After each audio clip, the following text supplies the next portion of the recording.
When we work on a large project, the first thing we do is make a plan. And we expect that if the plan's good, then when we go to execute it, everything will run smoothly.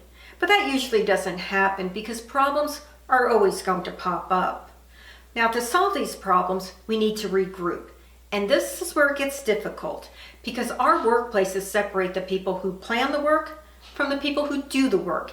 And getting the two back together, it's nearly impossible. This separation is one of the biggest reasons our workplaces have performance problems.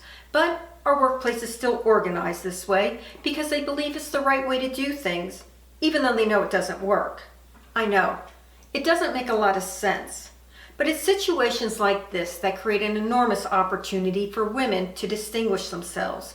Because if I had to credit my success to just one thing, it was that I got rid of this separation and led my workplaces back to planning together and working together.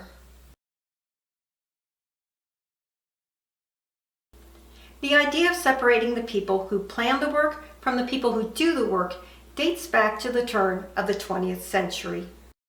Back then, factories were chaotic and inefficient, so Frederick Taylor studied factory operations and developed a production system where workers were assigned individual tasks. His approach, known as scientific management theory, resulted in a dramatic increase in productivity. It also created a need for college-educated men to be the workplace planners and managers who set up and ran factory operations. But there was a dark side to Taylor's approach. It told workers to park their brains at the door because they were just brawn. It was the planners and managers who were the brains of the workplace. They told workers what to do and how to do it. This, of course, fed their egos and led them to believe in their inherent superiority over the workforce.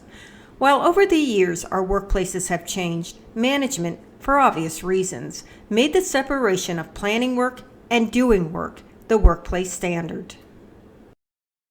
When I entered the workplace, my college degree ensured I was placed with the planners.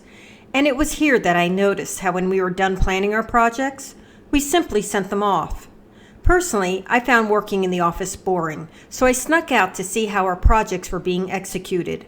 The workers were surprised to see me, but they welcomed my interest and eagerly showed me the problems they had to solve because our plans were wrong or incomplete. These visits revealed a flaw in how Taylor's approach evolved. Too many planners took the separation seriously and never set foot in the workers' environment. Consequently, they couldn't plan for actual conditions. My next workplace exemplified Taylor's approach. Its structured workflow had planners determine every aspect of a project, and the workforce was expected to execute the work per their instructions. But this system didn't work. Projects stalled and piled up, creating massive inefficiency. My job was to figure out what was wrong, and as I expected, one of the main causes was that plans were full of mistakes because planners didn't leave their desk and plan to actual conditions. A couple of years later, I was promoted and managed the planners. I had an idea, so I implemented a new policy. I refused to approve any project unless the planners and workforce supervisors met and agreed on the plan. At first, there was resistance, but as new projects were completed on time and on budget, and stress and frustration were reduced, the separation disappeared, and the planners and workforce voluntarily planned together and worked together. As I moved forward in my career, I took these lessons with me, and wherever I could, I included the workforce in the planning process because I learned another important lesson. The uneducated workforce is smart. They have a wealth of knowledge and experience, and they're experts at problem solving. Tapping into their knowledge during the planning process is critical to preventing problems and maximizing productivity and efficiency. For decades, our Blue Zone workplaces have known they need to integrate the planning and execution of work, but they've struggled to do it. This is because Taylor played to men's human nature. He knew men like having their own box to work in, so he gave each man a box and a job to do in his box. The box then defined each man's identity, encouraging him to stay in his box.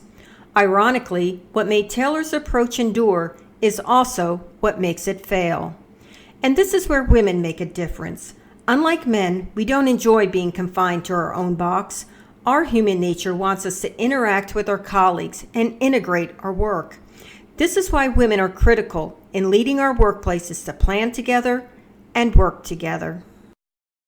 So we would hope that with more women in the workplace, we would have better integration of activities. But that's not what's happening. Since the early 2000s, there's been a growing trend in the workplace.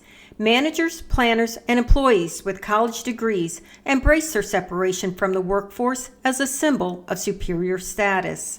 And the line that once separated them from the workforce has become a widening gap. This gap drives down productivity and performance because too many college-educated employees never learn the fundamentals of how their workplace functions, and they don't learn the difference between education and experience. Consequently, they can't become effective planners, managers, or problem solvers because they don't know how things really work. This is why women need to buck the current trend and be true to who we are. We need to be the workplace leaders who unite the workplace so we can plan together and work together.